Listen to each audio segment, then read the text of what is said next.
Hey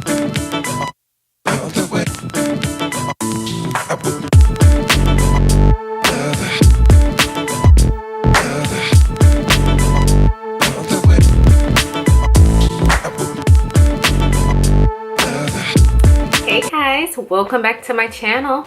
So I hope you guys are having an amazing day. I know I am, because it's almost my birthday and I'm getting super excited. So in today's video, I am coming to you today with some hair tips.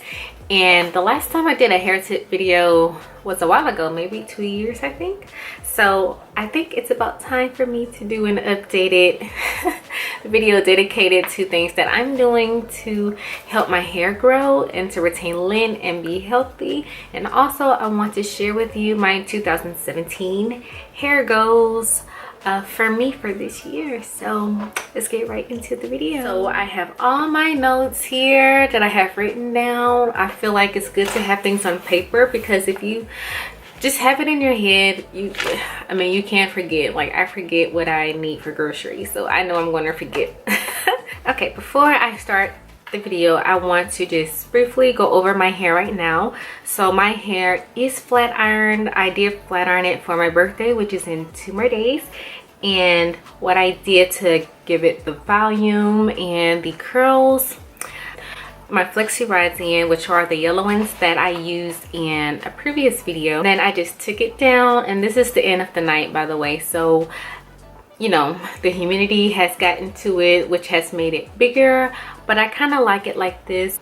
Going on with my goals for 2017, my number 1 goal is to just maintain healthy hair. And how I plan to do that is to it's a couple of things. The first one is to limit my heat. Now for me, I am going to limit heat on my hair, so I'm thinking that's kind of like once every season. So pretty much just once every season, I'm going to straighten my hair with direct heat with my flat iron. And I plan on doing no hair color to make my hair lighter. However, I will continue to dye my hair black, but not as often. So I think the last time I dyed my hair black was in October or November of 2016. So I'm doing really good. It's been about 4 months, and this is around the time where I normally would do another hair color. It's between 3 and 4 months, but I'm going to stretch it probably, I don't know, maybe until we do it black for Easter.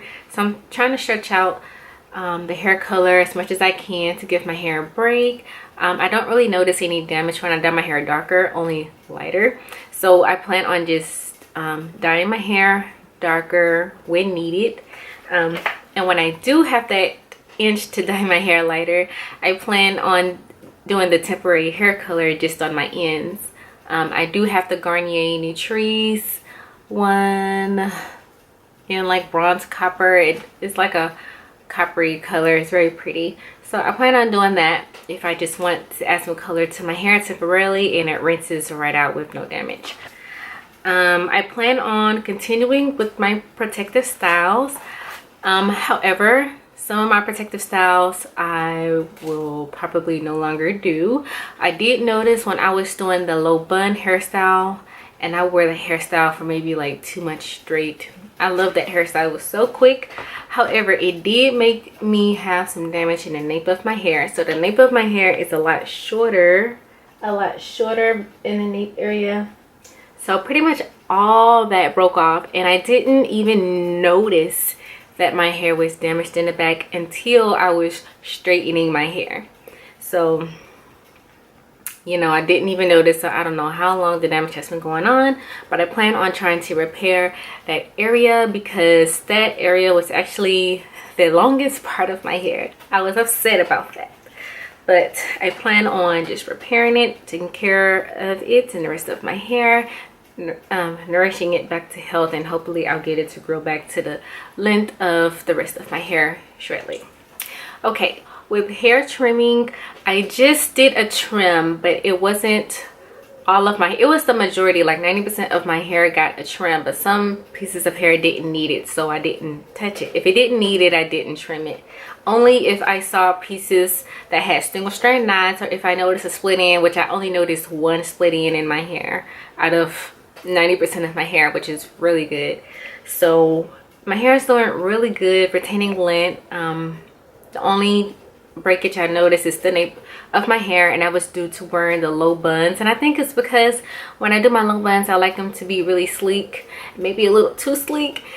So the back of my hair was kind of tight, and I would maybe that's why when I would do my low buns, I would pull some of the hair out in the back so that it would not be so tight. But I guess when I would pull it out some, maybe that was damaging it. So I don't know, I'm gonna have to play around. But so with that being said, some of the other protective styles I will be trying out are continuing with my high buns. My high buns are really good, and I love my high buns because I sleep a lot better. You have like no restrictions to which side you sleep on. It's just very smooth. So I love high buns. I plan on also wearing my hair in a stretched state more, but that doesn't mean that to get my hair in a stretched state I would use heat. I do have my how to stretch my hair with no heat method that I will go back to using, because I notice when I wear it in the stretched state, I notice less damage. Also notice less tangles, and I notice that my hair is more moisturized and is able to remain moisturized a lot longer. So with it being stretched, not necessarily flat iron, but just stretched, like stretch and then on a twist out or a braid out, flexi rod set or bantu knots, whatever, like my hair is able to obtain that moisture and I guess stay moisturized. Also plan to do more water intake. I think I'm pretty good. I have my, I cannot think on what this thing is called, but I have my cup here, and this is how many ounces, like 21 ounces maybe. I have this that I drink often throughout the day. I bring it to work with me and everything, so I'm good on my water. Also with vitamins, I plan on remaining doing my vitamins. I'm not the best at taking my vitamins every day, especially if it's the ones you have to swallow. So I just finished these, and I just use these because I like them and they're petite. Don't pay attention to this because that So I plan actually on getting some gummy vitamins, which I used to have in the past, but I want to go back to them. The only thing that they don't have is iron, so I have iron supplements separately that I take also, because when you are anemic and stuff, that can cause hair loss, which I did experience, and which I figured out it was due to the lack of iron. So that's why I have my iron supplements here. I also plan on doing, well, I'm already doing this, is the scalp massages on my wash day. So I have a scalp massage brush that my mom got me for Christmas, and I've been using it religiously every time I wash my hair, whether it be with shampoo or conditioner. I'm using it every time, and it has definitely helped me to clean my hair a lot better, and it definitely helps to stimulate hair growth and the blood flow to my hair as well. I will feature it because I plan on doing a full wash day routine from start to finish, so you will see that product in another video later. Another thing would be to deep condition my hair more often, and I am so guilty of not deep conditioning my hair as often as I should. I feel like because I do everything in the shower, I don't want to stop my shower, get out, sit under the hair dryer, just to go back in the shower and rinse the deep conditioner out, and that whole process. I don't feel like doing that, and I've been neglecting it. So what I've been doing instead is doing pre-poo, which is like deep conditioning your hair before you actually co-wash or shampoo your hair. So that's been helping out a bunch, and I try to do that once a week. I love the Shea Moisture, what is it, the deep hydration with honey or something, the brown bottle, like that one makes my hair super soft and it has amazing slip. So I think that's pretty much it for my goals for 2017. So I'm gonna move on right into the tips. So first tip I would suggest is definitely, if you want to grow your hair, keep your hands out of your hair. I know when you get your hair to a certain length, you get the hand in hair syndrome. I'm guilty of it when I have my hair straight because I rarely get to run my fingers through my hair with it straight. So I have that really bad first couple of days. But definitely keeping your hands out of your hair helps. Fingernails, if you have nail polish that's chipping, you will get your hair snapped off by the nail polish. Let me tell you, I have had a lot of hair become damaged because of nail polish. The easiest thing to do before you start messing in your hair is to just get the nail polish remover, take the nail polish off. You'll save your strands. Make sure that you're taking your vitamins and drinking your water because that's going to help with your hair growth. And detangling your hair in sections helps. If you have a hard time detangling your hair, if it takes you forever, I would suggest doing it in sections and finding a conditioner that gives you amazing slip and stick with it. Don't change it. Don't try nothing else. Stick with the conditioner. Let me tell you, you will save so much time. Just stick with what your hair likes. That's the best thing. So for me, I sit at a desk. And the chair has this material that can kind of grab on the ends of your hair, especially when you lean back in the chair and you pull up and you hear it's like snap, snap, snap. Just doing, if you have like a sweater or a jacket that doesn't do that, just drape it onto the chair at your job. That way when you're leaning back, or you can even, drape it on the chair. When you lean back or if your hair happens to graze the edge of the chair, that you won't lose any hair strands or it doesn't pull on your ends and cause split ends, because I believe that's where that split end came from, because I felt my hair do that today and I didn't have my jacket over the thing. Another tip, make sure that you are sleeping on your satin or silk pillowcase. I have my pillowcase there. It's the zebra print one. I have so many silk pillowcases. It's unreal. I think I have like 5, and I rotate like every 2 or 3 days my pillowcases. Or not, you're supposed to change them every day. But to be fair, I do flip my pillows over. And make sure that you're tying your hair down at night.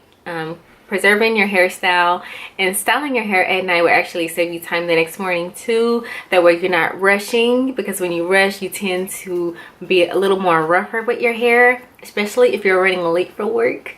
You tend to just be rough with your hair because you just wanted to do what you wanted to do, and that can cause breakage. So if you can style your hair the night before and make sure that it's secure with your silk scarf, or be sleeping on your silk or satin pillowcase, that will help as well.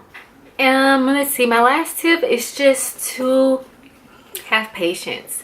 You know, as long as you're taking care of your hair will grow. It's all about retaining the length of your hair, and that's done by deep conditioning, protective styling, all those things that we all know. These are tips that we probably all have heard before, but these are the tips that have worked for me and have helped me reach my hair goals so far. So right now my hair length is below shoulder blade length, so it's past armpit length, but it's not bra strap length, and it's actually right below my shoulder blades in the back. So next goal for the end of this year is to be bra strap length by December, you know, by the end of December. So that's my next goal I have for myself, and I plan to reach it by applying these tips to myself, and I hope that you apply some. And if you have any tips that you use for your natural hair to help you retain length and the health of your hair, be sure to leave those down below for other people to check out and for me to check out as well. And make sure you subscribe and like and comment, share if you found the video helpful. Be sure that you are being notified when I upload by hitting the notification bell, and I will see you in my next video. Thanks for watching.